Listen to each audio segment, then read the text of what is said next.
Hello les amigos, j'espère que vous allez bien. Cette semaine, moi je suis revenu de vacances avec ma copine. On est allé à Albufeira dans l'Algarve au sud du Portugal. Et ça s'est confirmé les amis, je suis une catastrophe en voyage. Vraiment. Déjà, avant le départ, on se réveille tôt, on est chaud. On prend la voiture à 5 heures du matin pour aller à l'aéroport. 5 heures du matin, faut savoir que moi je suis pas totalement réveillé, ok? Je prends la voiture, je conduis, au bout de 5 minutes de route, je me suis fait flasher. Bon, les vacances commencent bien. Je suis le seul à aller en vacances en regrettant de ne pas aller au travail. Je suis dégoûté. Je suis dans la voiture, moi ça y est, je veux plus y aller, c'est bon. Bon, ma copine me parle, elle me calme, c'est bon, on y va en vacances, c'est pas grave, c'est fait, tant pis. On va prendre l'avion, on arrive au Portugal, ça y est, on est en vacances, on est là pour kiffer, ok? Premier jour, petit restaurant le soir pour décompresser de l'avion, le trajet, tout ça. Je vois sur le menu riz aux crevettes avec un petit piment à côté. Tranquille. Je mange tout le temps pimenté en France, des gros piments, ça va le faire. Je suis tranquille. Le plat arrive, je mange la première crevette. Elle est venue avec 10 degrés en plus.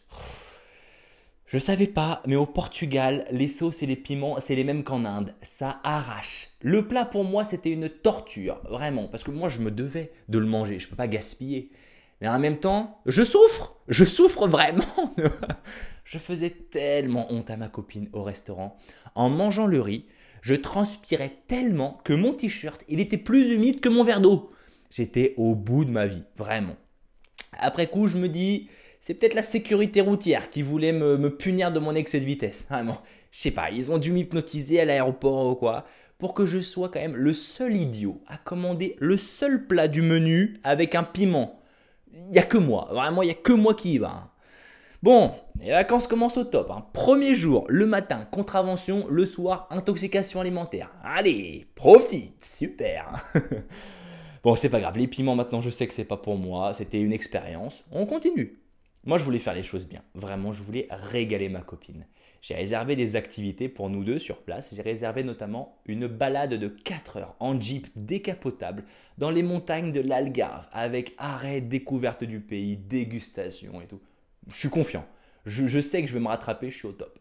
On arrive au point de rendez-vous. C'est le chauffeur, c'est notre guide.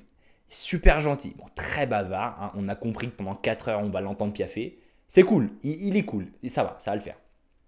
Avant de partir, il nous fait, c'est Jeep décapotable, mais il fait 36 degrés. Dans les terres, il n'y aura pas de vent. Donc pour votre sécurité, on pourra mettre le toit si vous en ressentez le besoin. Je dis, c'est gentil, merci, mais on va déjà faire un premier essai, profiter, et puis on verra au premier arrêt si on a besoin ou pas. On monte dans le Jeep.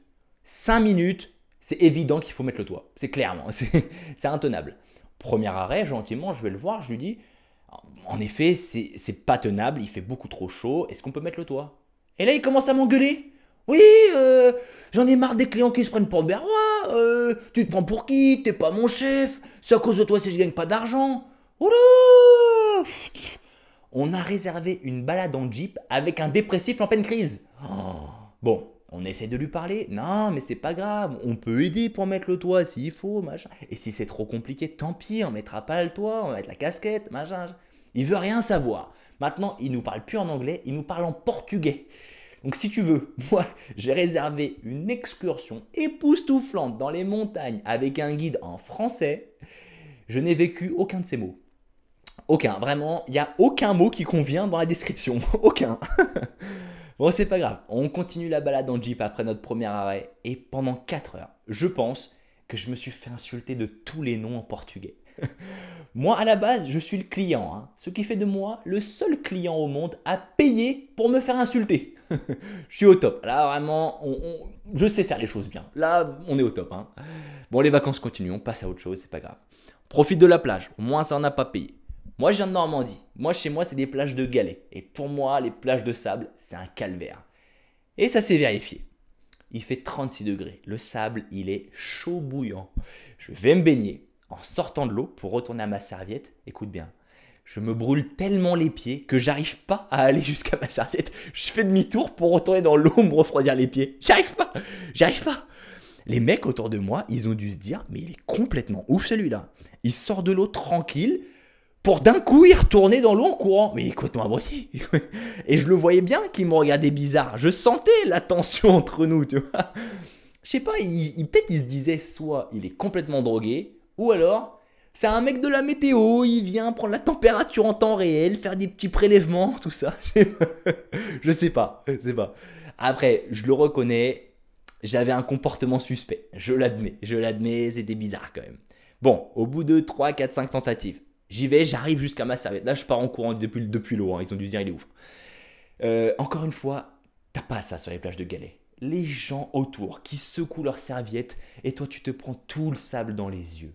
Chez moi, tu peux pas faire ça avec des galets. Non, non, non, non, non. Parce qu'après que tu te sois allongé sur les galets, t'as tellement mal au dos que t'es plus à force de secouer ta serviette. Ça arrive jamais. T'es tranquille en Normandie. T'as pas ça. Enfin, encore un dernier truc que t'as pas sur les plages en Normandie, c'est les vendeurs de tapis. Alors, les vendeurs de tapis sur la plage, moi, je pensais que j'étais quelqu'un de plutôt persévérant dans la vie, tu vois. Mais les vendeurs de tapis sur la plage, eux, vu leur volonté, même dans le Sahara, ils te vendent un chauffage. Hein. Vraiment, vraiment. Alors eux, inflation ou pas inflation, ils vont en vendre des tapis, hein. Aucun problème. Hein. Sur la plage, au bout de 3-4 fois. Non, c'est bon, pas besoin de tapis, ça sert à rien. À la 35e fois, je te jure que tu te cherches des raisons de lui acheter son putain de tapis. Hein. T'essayes de te convaincre. Laisse-nous tranquille. Ok, un tapis, combien? Laisse-nous tranquille. Bon, la plage, c'était super, nickel. On continue notre voyage. Nous, on veut quand même découvrir la région. Cette fois, on réserve pas, c'est mort. On va visiter le port d'Albufera. Super beau, des magnifiques maisons color block, nickel. On se pose en terrasse d'un restaurant, devant les bateaux, nickel. Très jolie terrasse, faite avec des palettes au sol, nickel. On est au top. Dans le restaurant d'à côté, il y a un mec qui fait l'ambiance, à Saint-Timbanque, tu vois. Il a une crête iroquoise, il chante, il fait de la guitare, il a des clochettes aux pieds. Au top, tu vois. Moi, je me dis, ça y est, là, on est vraiment en vacances. On est au top. Je me chauffe, je me lève pour l'applaudir, être dans l'ambiance du mec, tu vois. Tiens-toi bien. En me levant de ma chaise, je fais tomber la carte bleue de la table qui passe en dessous des palettes de la terrasse. Je te jure que c'est vrai, je ne peux pas l'inventer. Ma carte bleue, mon seul moyen de paiement du repas actuellement sur la table, est en dessous des palettes. On la voit à peine. L'espace entre les lattes est tellement fin que même mon petit doigt y passe pas. Je te promets que l'autre saltimbanque là, j'en ai plus rien à foutre. Est-ce que tu imagines la chance que j'ai quand même? Je pars en vacances, un menu entier à un seul plat épicé, moi. Une compagnie de tourisme entière à un seul employé dépressif, moi. Le minuscule espace entre les lattes de la palette, qui pour mettre la carte bleue dedans? Moi. Là vraiment, je suis au bout. Je dis à ma copine, écoute, ne reste pas avec moi, je te préfère vivante. Là, vu la chance que j'ai, je suis un cauchemar. Va-t'en. Et encore une fois, je m'en suis sorti, mais je peux pas l'inventer. Je te jure, je peux pas l'inventer. Tout est vrai. Tiens-toi bien. Le propriétaire du restaurant, il est venu nous voir. Il a pris 2 pailles. Ils ont des énormes pailles au Portugal. Il a pris 2 pailles. Il a mâché un chewing-gum qu'il a mis au bout des 2 pailles. Il a été me chercher ma carte bleue en dessous la palette avec les 2 pailles, avec le chewing-gum pour la coller. Il m'a retiré la carte bleue, il m'a rendu la carte bleue comme ça. À ce moment-là, moi j'ai un conflit dans ma tête, je vrille. J'arrive pas à croire ma vie, c'est surréaliste. Soit le mec, vraiment, il est béni des dieux, vraiment, inspecteur gadget et m'a sauvé la vie. Soit c'est une caméra cachée quelque part et je me suis fait piéger par ma copine. Donc ma réaction à moi, c'était, je fais un énorme câlin au mec qui vient de me sauver la vie, mais en même temps, je lance un regard méchant envers ma copine. Ma réaction, ça donnait, oh merci, merci beaucoup, merci. T'as pas honte? Tu vois pas la situation dans laquelle tu nous as mis? T'as pas honte? Merci beaucoup. Merci, vraiment, merci. Tss. Je te jure que tout est vrai. Je te jure que tout est totalement vrai. Je te mets une photo des palettes sur mon Instagram. Le lien, il est juste en dessous. Va voir, tout est vrai. En même temps, tu peux t'abonner, ça fait plaisir. Va voir, tout est vrai. Bon, on continue les vacances, on redescend en émotion. Un soir, un peu plus tard dans la semaine, on va dans un bar dans le centre d'Albufera, qui est assez loin du port quand même. Hein. On fuit le mauvais karma. Hein. Qui est-ce qui est dans le bar qui fait l'animation? Le saltimbanque. Bon, on le reconnaît, nous on est content, on le reconnaît, mais en fait, le mec il connaît que 4 musiques. Il refait exactement la même chose que dans l'autre restaurant. Je me dis, bon, mon Spotify il a pas de clochette, mais au moins il m'arnaque pas pour un pourboire. Lui aussi, il nous reconnaît. Enfin, il me reconnaît surtout moi, tu vois. En fait, lui, son numéro, il interagit avec le public. Et notamment, il regarde les gens et il leur fait...